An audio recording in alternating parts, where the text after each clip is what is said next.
Operation सिंदूर में सेना के विजय और पाकिस्तान में स्थापित आतंकवादी अड्डों को निस्तनाबूद करने की खुशी में सिद्धार्थनगर जिले में आज तिरंगा यात्रा निकाली गई। इस तिरंगा यात्रा की अगुवाई स्थानीय सांसद जगदम्बिका पाल ने की। भव्य तिरंगा यात्रा जनपद मुख्यालय के बीएसए ग्राउंड से निकाली, जिसमें सैकड़ों की संख्या में मोटरसाइकिल पर सवार देशभक्तों ने भारत माता और भारतीय सेना की जय के नारे लगाए। जोश से लबरेज तिरंगा यात्रा में शामिल देशभक्तों ने अपने हाथों में हमें सेना पर गर्व है लिखी हुई यख्तियां भी ले रखी थीं। जनपद मुख्यालय के बीएससी ग्राउंड से निकली यह भव्य तिरंगा यात्रा पूरे शहर का भ्रमण करते हुए सनई तिराहे पर समाप्त हुई। इस मौके पर सांसद जगदम्बिका पाल ने मीडिया से बात करते हुए कहा कि भारत की सेना ने पाकिस्तान के ऊपर हमला कर जिस तरह आतंकवाद के चल रहे अड्डों को तबाह किया है वह काबिल तारीफ है। उन्होंने कहा कि इसके लिए हमारे सेना के शौर्य की जितनी भी तारीफ की जाए वह कम है। उन्होंने कहा कि हमारी सेना ने वीरता का परिचय देते हुए पाकिस्तान की सेना को घुटनों पर ला दिया। उन्होंने कहा कि प्रधानमंत्री नरेंद्र मोदी के नेतृत्व में देश के ऊपर उठने वाली हर नापाक हरकत का मुंह तोड़ जवाब दिया जाएगा।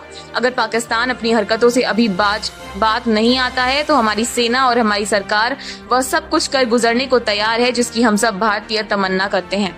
उन्होंने कहा कि इस तिरंगा यात्रा से हम घर घर तक ये बात पहुंचाने का प्रयास कर रहे हैं कि हमारी सेना ने पाकिस्तान का कितना नुकसान किया है।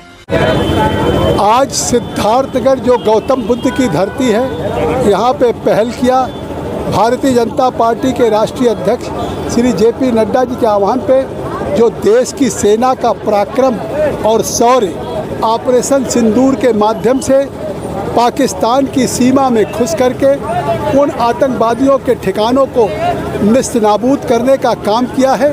आज ये तिरंगा यात्रा अपने भारत की सेना के सम्मान में था।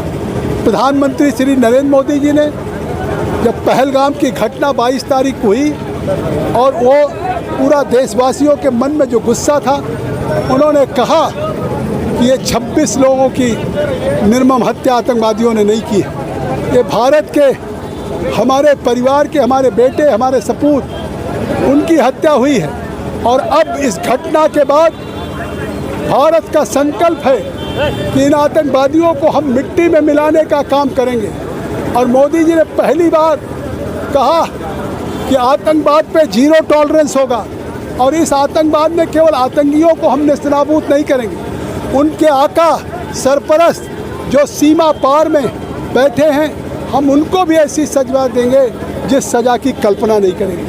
और आज जो बात प्रधानमंत्री ने देशवासियों को पहलगाम की घटना के बाद आश्वस्त किया था, आज भारत की infantry, navy, air force, fighter plane, उनके पायलट ने जिस जाबाज ढंग से पाकिस्तान ऑक्युपाइड कश्मीर के मुजफ्फराबाद में मुरीद के का लश्कर तैयबा के हेडक्वार्टर को नेस्तनाबूद किया, बहावलपुर के जैसे मोहम्मद के अजहर मसूद अजहर के हेडक्वार्टर को नेस्तनाबूद किया, जिस तरह से पाकिस्तान के पंजाब प्रांत में सियालकोट में हिजबुल मुजाहिदीन को नेस्तनाबूद करने का काम किया। आज जब पाकिस्तान को उन आतंकवादियों के खिलाफ हमारा साथ देना चाहिए, तो वो आतंकवादियों की लड़ाई उन्होंने लिया और उन्होंने हमारे रिहायशी इलाकों में गोले दागे, 16 लोग मारे गए। फिर भारत की सेनाओं ने पाकिस्तान के 11 एयरबेस को, रनवे को और उनके एयरपोर्ट को ध्वस्त कर दिया। और आज फिर कहा कि ये जो हमारी युद्ध की संधि हुई है, ये युद्ध विराम नहीं है, ये युद्ध विराम स्थगित हुआ है। भविष्य में फिर अगर कोई आतंकी ने आतंकवाद की घटना किया या भविष्य में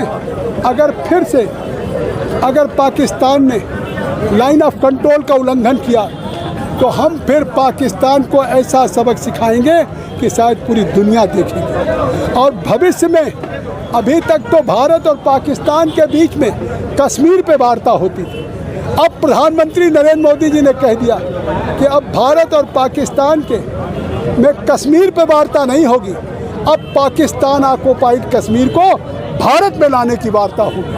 अब वार्ता होगी तो आतंकवाद पे जीरो टॉलरेंस पे, पूरी दुनिया से आतंकवाद को समाप्त करने पे होगी। यह भी भविष्य का एजेंडा पूरे विश्व के सामने मोदी तय कर, और इसमें हम किसी की मध्यस्थता स्वीकार नहीं करेंगे। भारत और पाकिस्तान का बायलैटरल मामला इसमें हम किसी तीसरे देश की मध्यस्थता नहीं स्वीकार करेंगे और हम पे अगर आंखें उठाएंगी तो उन आंखों को फोड़ने का काम हमारी सेना